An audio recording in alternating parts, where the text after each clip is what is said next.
welcome back to the workroom at Château de Saint-Germain-des-Prés, where the folks at the Creality Falcon2 have sponsored another video of us doing things with their amazing laser cutter and engraver. Steve's not having all the fun. I'm going to get into it, and we're going to try a few different techniques, a few different materials, and even get into some lino cuts. Thanks to everyone for the great feedback on the design. It looks like it's a winner. There were some people who suggested that the cranes should be the opposite way around so that the big bird is on the outside looking in, which we also agree with. So Steve's going to flip that design around. And then I think we're going to take the plastic grid work off and start working on refinishing these doors. Wouldn't that be nice? Okay, on to the next step of the process. So we have got our Creality Falcon2 laser engraver and cutter, and I'm going to fire it on. Does its beeps, does its sort of warm up, making sure that the air is working properly. The little SD card that comes with the machine, I'm going to pop in the card reader. Once that's popped in, I can hit frame. And it's going to show me, oh, I meant to hit home first so that it goes back to its original position. Then I can hit frame, and it'll show me where the cut is going to happen. So I can make sure, looking at the little laser, that it is going to be in the right spot. So I think I can come over a little bit. So as soon as I'm ready to go, it's just a matter of hitting the start-stop button, and away it goes.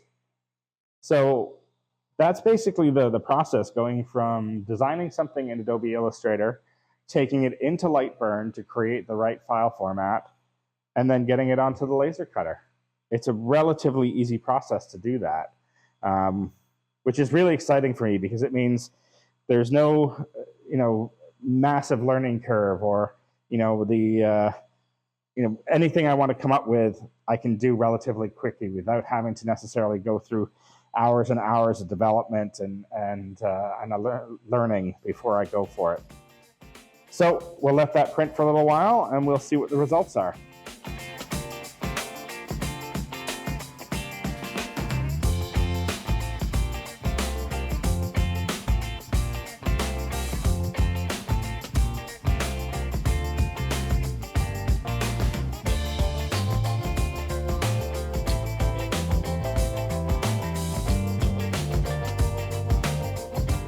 Well, and there we have it.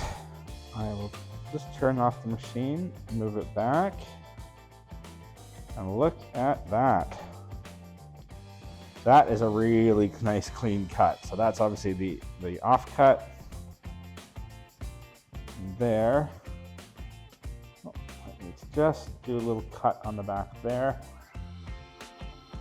But there you go. There is the first couple of pieces cut out.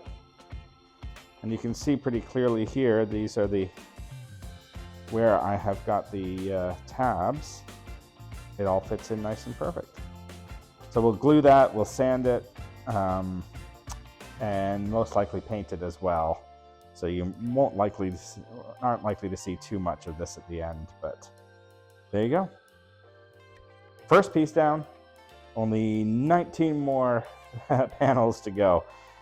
But I am pretty happy with the way that turned out.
All of the pieces are now cut out for the left-hand door, and I am pretty happy with it. What do you guys think? I mean, nice thing is, once this is sort of glued together and sanded and probably painted, you're not going to notice all the little lines and tabs, but boy, the details are amazing. So this is terribly exciting. I cannot wait to see this up. Next process is to get it all glued together, and then we can mount it in the window. Very exciting. You guys have seen me playing with this wonderful machine from Creality, the Laser Cutter. Now it's Sarah's turn. I don't want Steve to have all the fun. So I have been playing around and learning about it on my own because I wanted to see how accessible it was to people. And I've made my own little name tags using files, and Steve, close your ears. I downloaded from the internet and I played around with in Microsoft Paint. I'm sorry, are you going to be okay, honey? Oh, Microsoft. Yeah. I know. Not all of us are registered graphic designers. Exactly. I'm sorry to say. So I wanted something accessible, and I have set up the machine on my device using the USB cable. Nice. And I have done my frame setting, and so now I'm just gonna hit start and see what happens. Oh, progress bar. And this is just a test, so. Oh, look at her go.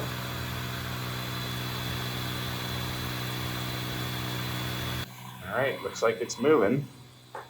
Yeah, learning a couple of things as we go. Like I said, this is my first time, so I figured out that based on, there's a chart that provides suggested speeds and powers, and realized that I was doing millimeters per second, and they'd indicated millimeters per minute.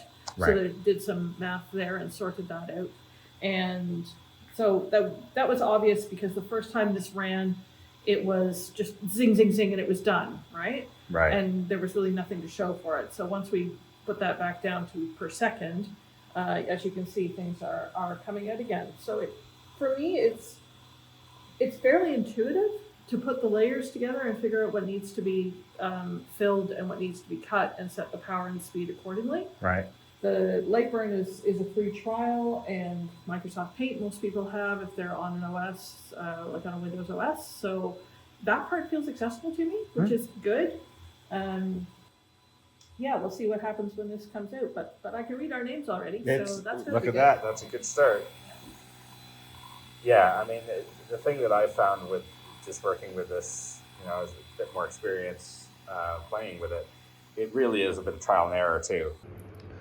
Well, there we are. I think this is my official attempt, and obviously you can see I'm using an offcut again, so I kind of lost a little bit at the top there, but let's see how much effort we need to get these out. Oh, no, none at all, it would seem. Okay, so double pass, that was that. Oh, there we are.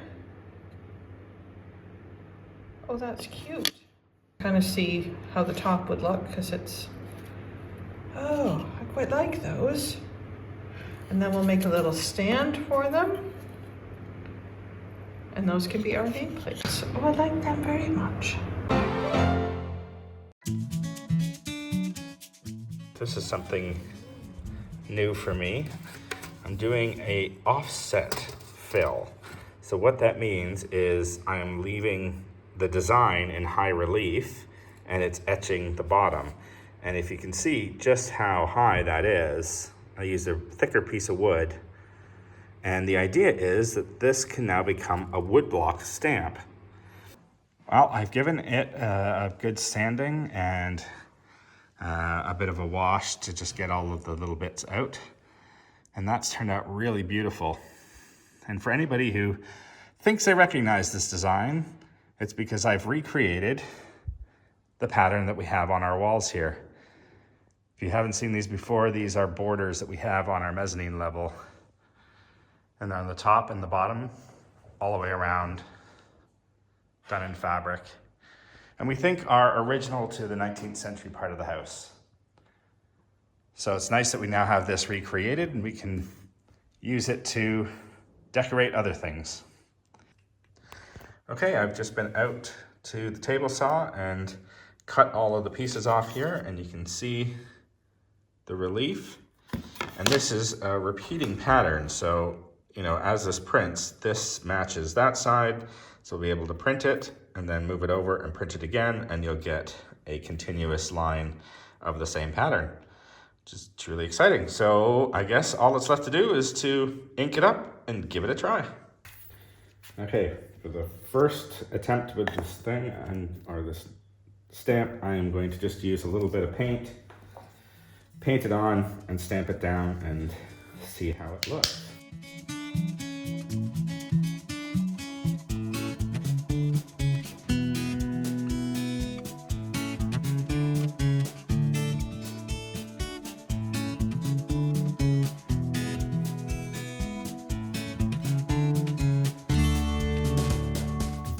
All right, let's give that a try. So I got the top here.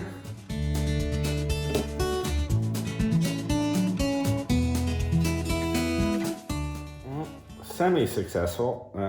Obviously, the paint absorbed very quickly into the wood here, so not quite what I was hoping for.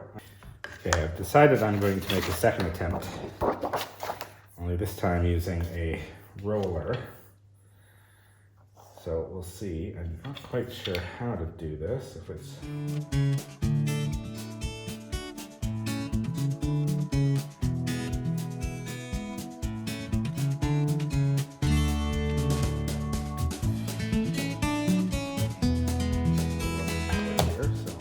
whoops. Yeah, apparently that's not how you do it, but there we go. Apparently I need to have a conversation with Anna over at How to Renovate a Chateau Without Killing Your Partner. She is absolutely the expert in this, but doing what I can based on my limited knowledge.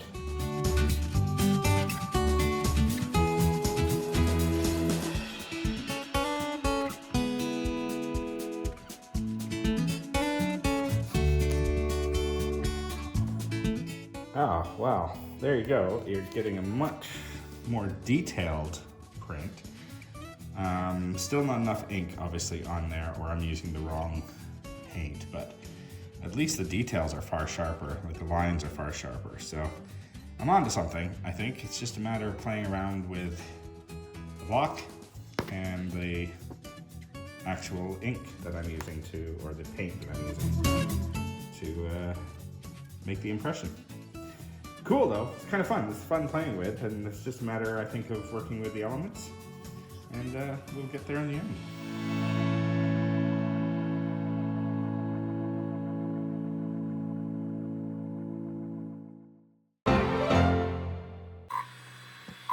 Again, we're trying something a little different with the machine. This time I am etching and cutting leather. So we are going to have aprons for some of our guests, and we thought we would try customizing some tags that can then be stitched onto the apron. So this is now genuine leather, and we'll see how this print works.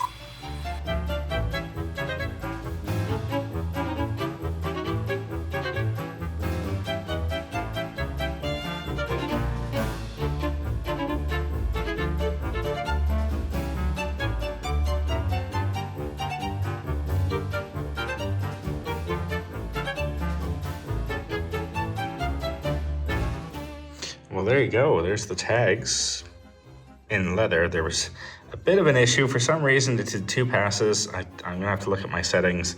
A bit of scorching here, but that should come out with a bit of wash. But you can see this one's nice and clean, and they should have cut out nicely. Yeah, just perfect.